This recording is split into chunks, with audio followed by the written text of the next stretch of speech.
Good morning students. पिछली कक्षा में हमने जो है हमारी पाठमाला का संस्कृत पाठमाला का 8वां पाठ पढ़ लिया था पूरा। मैंने आप लोगों को इसका अनुवाद समझाया था और उसके पाठ बोध के क्वेश्चन आंसर जो है एक्सरसाइज जो हम कर चुके हैं। आज हम इसके व्याकरण बोध के जो क्वेश्चन आंसर से अभ्यास कार्य वो करेंगे। व्याकरण बोध पेज नंबर 41 पर बुक निकाली होगी आप लोगों ने। पेज नंबर 41 व्याकरण बोध है। इसके पहले एक्सरसाइज का पहला अभ्यास है उदाहरणानुसारम लिखत। उदाहरण के अनुसार लिखो। तो देखिए, मैंने आप लोगों को चैप्टर शुरू किया था, पढ़ाया था, उससे पहले बताया था इसमें स्मय का प्रयोग किया था। जब हम लट लकार की क्रियाओं के साथ स्मय का प्रयोग करते हैं तो वह लंग लकार की क्रिया का रूप ले लेती है और उसका अर्थ जो है हम भूतकाल में लंग लकार की क्रिया अनुसार लेते हैं। तो देखिए, इसमें हमें एग्जाम्पल दे रखा है हसती स्मय। हसती शब्द जो है वो लट लकार प्रथम पुरुष का एक वचन है और इसके साथ स्मय लग गया। हस्ती का अर्थ होता हंसता है और स्मय लग गया तो हंसता था। तो लंग लकार प्रथम पुरुष एक वचन का ही शब्द इसके सामने दे दिया हस। ठीक है, ऐसे आगे देखिए हसंती स्मय, ये लट लकार प्रथम पुरुष बहुवचन का शब्द है। हसंती हंस रहे हैं, लेकिन इसके साथ स्मय लगा दिया तो हंस रहे थे, ये भूतकाल में हो गया है और इसका लंग लकार की क्रिया का रूप दे दिया यहाँ पर हसन। अब आगे देखिए, हमें दे रखा है गच्छति स्म। गच्छति स्म, ठीक। अब इसमें सामने देखिए, ये है लट लकार की क्रिया और ये स्म में लगा दिया। गच्छति लट लकार प्रथम पुरुष एक वचन, तो लंग लकार में भी हम प्रथम पुरुष एक वचन में ही इसका रूप लिखेंगे जा रहा था। तो लट लकार लंग लकार में भूतकाल में इसका रूप होगा गच्छत। ठीक, आगे हमारे पास शब्द है गच्छन्ति स्म। गच्छन्ति स्म, गच्छन्ति जा रहे हैं, लट लकार वर्तमान काल में इसमें जा रहे थे, इसमें लग गया इसका अर्थ में जा रहे थे और हम भूतकाल में इसका लिखते हैं गच्छन। लंग लकार जो होता है उसमें हम लिखते हैं गच्छन। ये भी प्रथम पुरुष बहुवचन की क्रिया है और ये भी प्रथम पुरुष बहुवचन की क्रिया है। ये लंग लकार है और ये लट लकार है, ठीक है। लेकिन दोनों का अर्थ जो है वो समान हो रहा है क्योंकि लट लकार की क्रिया के साथ हमने स्मय लगा दिया है। स्मय का प्रयोग भूतकाल के लिए किया जाता है, ठीक। अब हमारे पास शब्द है पूर्यति स्म।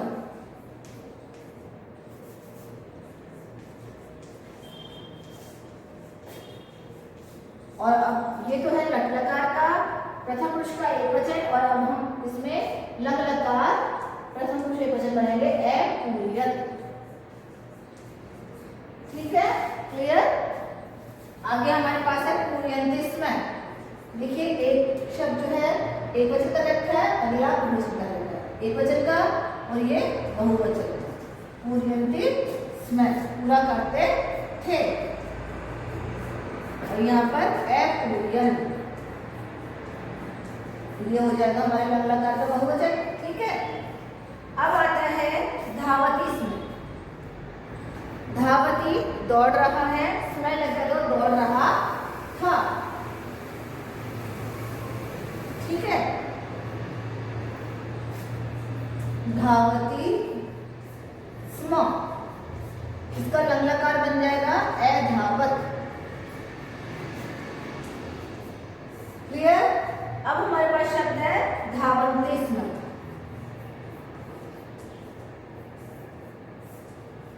तो इसका हमारा लंग लकार बनेगा धावन बहुवचन में, क्योंकि बहुवचन में हमें दे रखा है, ये बहुवचन में हम यहाँ लिखेंगे। इस प्रकार ये पूरा हो गया है हमारा।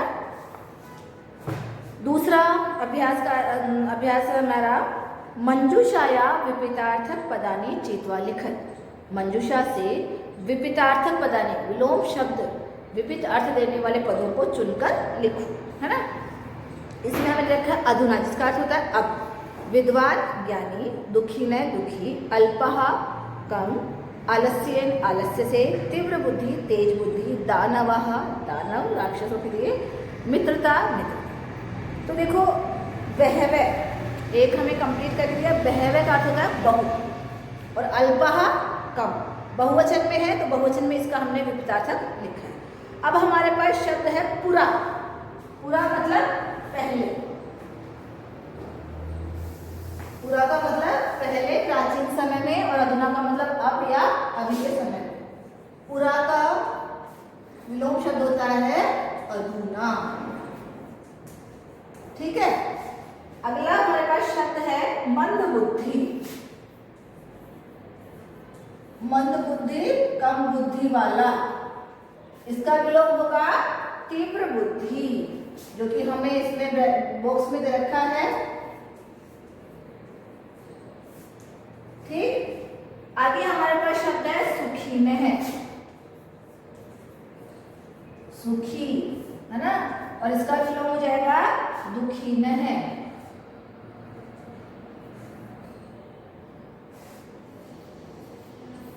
ठीक है। आगे पेज नंबर 42 पर हमें शब्द रखे मूर्ख। मूर्ख का होगा विद्वान। ठीक है। मानवः, मानवा का हो जाएगा दानवः। परिश्रमेण, परिश्रम से, और इसका विलोम होगा आलस्य। फिर है शत्रुता, शत्रुता से, और मित्रता, मित्रता। ठीक है। इसका विलोम, शत्रुता का विलोम होगा मित्रता। ये हमारे हो गए हैं।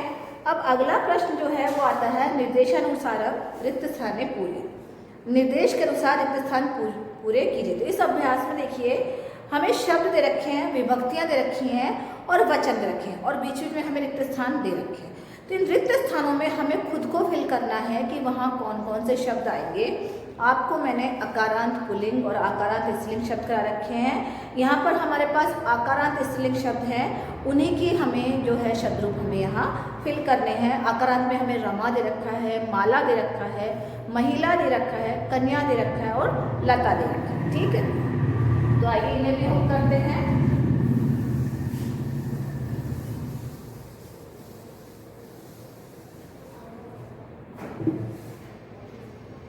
हमारे पास शब्द है रमा। रमा की हमें तृतीया विभक्ति दे रखी है। तृतीया विभक्ति में हमें इसका एक वचन रखा है रमया, है ना। द्विवचन हमें लिखना है। द्विवचन में होगा रमाभ्याम।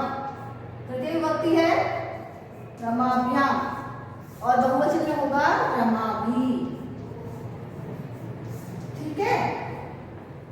फिर है माला। माला की हमें रखी है चतुर्थी विभक्ति। ठीक। चतुर्थी विभक्ति हमें रखी है। इसका जो है हमें एक वचन और बहुवचन पूछा है, जबकि हमें द्विवचन इसमें दे रखा है। तो एक वचन में होगा मालाये। मालाभ्याम तो हमको दे रखा है, यहाँ पर लिखा हुआ है बुक में हमारी, और बहुवचन में होगा मालाभ्य।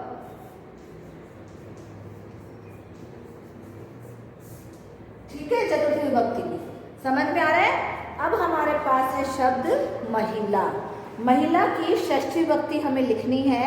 षष्ठी विभक्ति में हमें जो है एक वचन और द्विवचन पूछा है, जबकि हमें बहुवचन दे रखा है महिला का। देखिए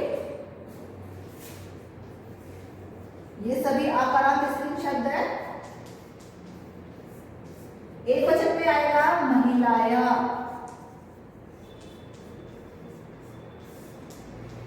है ना। द्विवचन में आएगा महिलयो,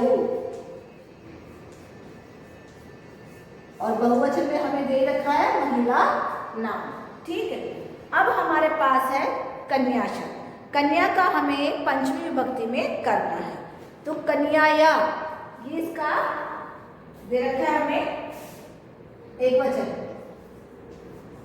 कन्या शब्द है और हमारे पास पंचमी विभक्ति। तो कन्या का पंचमी विभक्ति का एक वचन हमें रखा है कन्याया। दूसरा हमारा द्विवचन होगा कन्याभ्याम, और बहुवचन होगा कन्याभ्य। ठीक है। इस तरह से हमारे कन्या के हो गए हैं। अब हमें रखा है लता के शब्द। लता के द्वितीय विभक्ति। लता के द्वितीय विभक्ति में एक वचन है लता, द्विवचन में होगा लते, और बहुवचन में होगा लता। क्या होगा? लता लते लताः। तो ये आप लोग खुद से लिख लेंगे, ठीक है। अब हमारे पास चौथा प्रश्न जो है हमें रखा है, चित्रम दृष्ट्वा मंजूषाया पदानि चित्वा चत्वारि वाक्यानि लिखेत। चित्र को देखकर, चित्रम दृष्ट्वा, चित्रम चित्र को दृष्ट्वा देखकर, मंजूषाया मंजूषा से, पदानि चित्वा पदों को चुनकर, चत्वारि वाक्यानि लिखेत 4 वाक्य लिखो। तो हमें शब्द रखे हैं शिष्यः आश्रम है, आचार्यः आचार्यस्य, वृक्षस्य अधः शिष्य, पृच्छति यच्छति उत्तर, ठीक है। अब पहला सेंटेंस हमें इसमें लिख के दिया गया है, एषः आचार्यस्य आश्रमे अस्ति, यह आचार्य का आश्रम है। अब हमें पिक्चर में क्या दिखा है, पेड़ के नीचे आचार्य बैठे हैं और अपने शिष्यों को पढ़ा रहे हैं। तो हम क्या लिखेंगे, आचार्यः शिष्यः च वृक्षस्य अधः उपविशन्ति। क्या लिखेंगे, आचार्य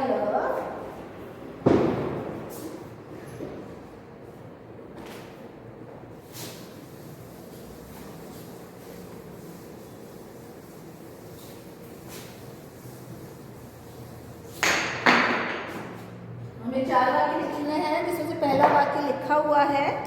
अगला वाक्य हम लिखेंगे, दूसरा वाक्य, आचार्य है शिष्यः च वृक्षस्य अधः उपविशन्ति। क्या लिखेंगे, आचार्य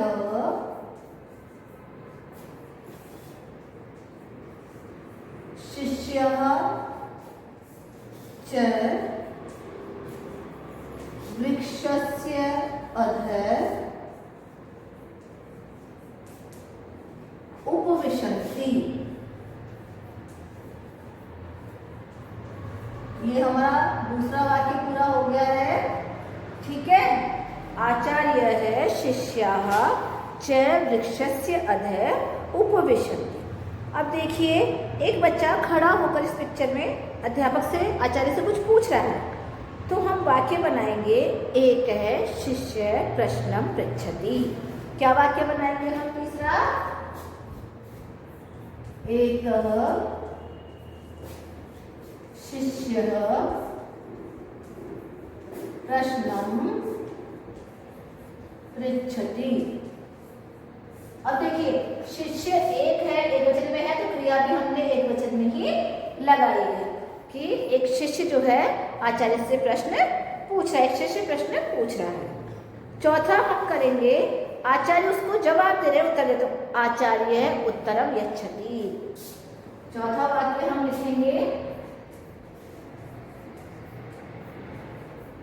आचार्य उत्तरम ददाति या यच्छति।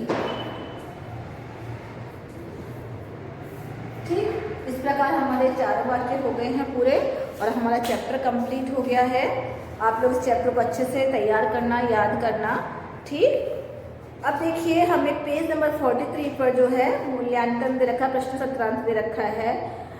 इसमें हमें जो है पेपर का वो दे रखा है, फॉर्मेट जो है, इनको आप लोग अपने आप सॉल्व करना, ठीक है।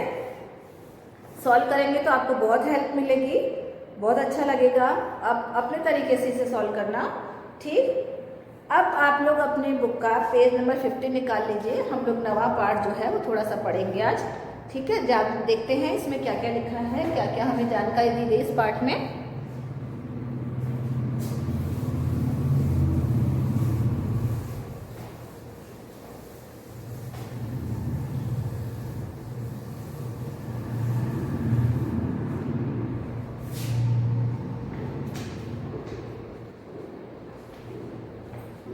नवा पाठ आ गया हमारा, नवंबर है,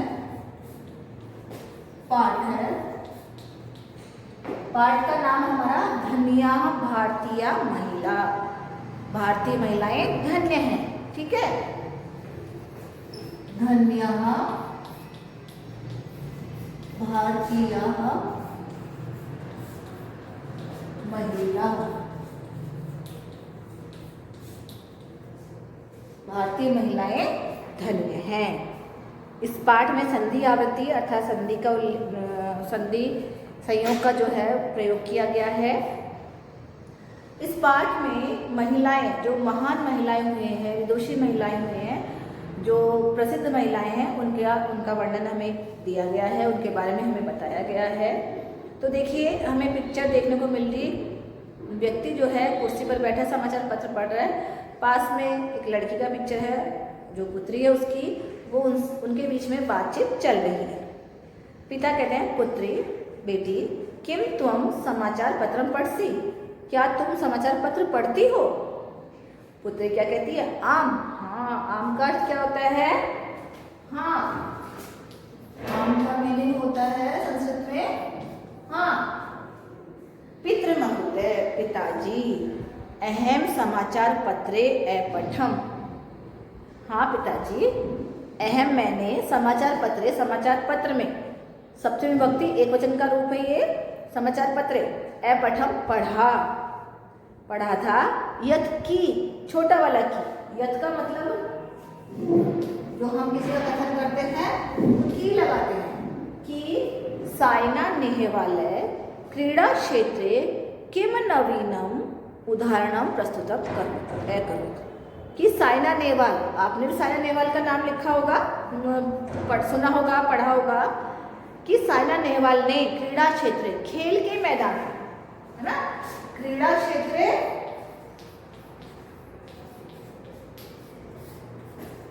खेल के मैदान,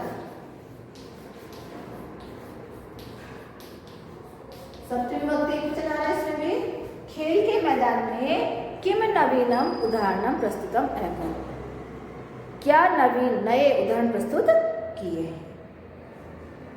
पिता, शोभनम, अच्छा है। पिता क्या कहते हैं? अच्छा है। अद्य नार्य, आज नारियां, आज महिलाएं, नार्य नारियां महिलाएं, अद्य आज,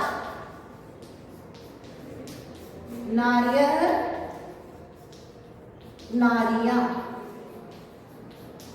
ठीक है। आज नारियां सर्वेषु क्षेत्रेषु, सर्वेषु सभी, सप्तमी विभक्ति बहुवचन, क्षेत्रेषु सभी क्षेत्रों में, अग्रे अग्रे वर्धन्ते, अग्रे अग्रे आगे आगे, अग्रे का अर्थ था आगे, आगे आगे वर्धन्ते बढ़ रही है, वर्धन्ते अर्थात बढ़ रही है, बढ़ रही है, ठीक है। फिर है, पुत्री कहती है, मम अध्यापिका कथयति, मेरी अध्यापिका कहती है, यत की प्राचीन काले, प्राचीन समय में, गार्गी मैत्रेयी सदृश्य विदुष्य पंडिता नाम सभासु शास्त्रार्थम कुर्वन्ति स्म। प्राचीन काले, प्राचीन समय, गार्गी मैत्रेयी, गार्गी और मैत्रेयी ये दो विदुषियों के नाम है, के समान दो विदुषियाँ, जैसी दो विदुषियाँ, जैसी विदुषियाँ, पंडिता नाम सभासु, पंडितों की सभा में, शास्त्रार्थम, शास्त्रार्थ करती थी, अर्थात जो वाद विवाद होता है शास्त्रों को लेकर, जो तर्क वितर्क होते हैं, बातचीत होती है, वार्तालाप होते हैं, वो पंडितों के साथ करती थी। वर्तमान काले अपि, वर्तमान काल में भी, वर्तमान काले अपि में संधि है, देखो, वर्तमान काले ये शब्द और अपि इसने जोड़ दिया और शब्द हमारे पास बन गया वर्तमान काले अपि, काले, ठीक है। इस प्रकार संधि शब्द है। वर्तमान काले अपि, वर्तमान काल में भी, समाजे, समाज में, नारी नाम, नारियों का गौरवपूर्ण स्थान अस्ति, गौरवपूर्ण स्थान है। वो बताती है बच्ची कि वर्तमान में, वर्तमान समय में भी समाज में नारियों का गौरवपूर्ण स्थान है। पिता कहते हैं, सत्यम एतत्, यह सत्य है। 18-19 तमे, अष्टादश 19 तमे ख्रीस्ताब्दे नारी समुदाय समानताया स्वतंत्राया कृते संघर्षम अकरोत्, अनेकानि उदाहरणानि सन्ति। कि 18 और 19वीं शताब्दी में नारी समुदाय ने स्वतंत्रता के लिए संघर्ष किया, स्वतंत्रता प्राप्त करने के लिए संघर्ष किया। अनेकानि उदाहरणानि सन्ति, इसके अनेक उदाहरण हैं। ठीक है, तो ये जो चैप्टर मैंने पढ़ाया है, मुझे उम्मीद है आप लोगों को समझ में आ गया होगा। आप एक एक शब्द का हिंदी अर्थ करते हुए इस चैप्टर को रीड करना और समझने की कोशिश। जितना चैप्टर मैंने पढ़ाया है वो तो समझ आ गया। आगे आपको जो श्रीमती सरोजिनी नायडू का, लता मंगेशकर, श्रीमती किरण बेदी का, इनका जो दे रखा है वो एक एक करके आप पढ़ने की कोशिश करना और अच्छे से समझिएगा। ठीक है, जो 8वां पार्ट मैंने करवा दिया है उसके मैंने आप लोगों को क्वेश्चन आंसर्स बता दिए थे कि पूर्ण वाक्य वाले और जो भी क्वेश्चंस हैं वो आपको करने हैं कॉपी में। बाकी एक्सरसाइज मैंने आपको बुक में ही करवाई है। ठीक है, तो वो आप लोगों को चैप्टर 7 के साथ याद भी करते जाने हैं। इसके हिंदी अनुवाद में भेज दूँगी 8वें चैप्टर का। ठीक है, तो आप लोग पढ़िएगा ध्यान से और इस चैप्टर को याद कीजिएगा। धन्यवाद।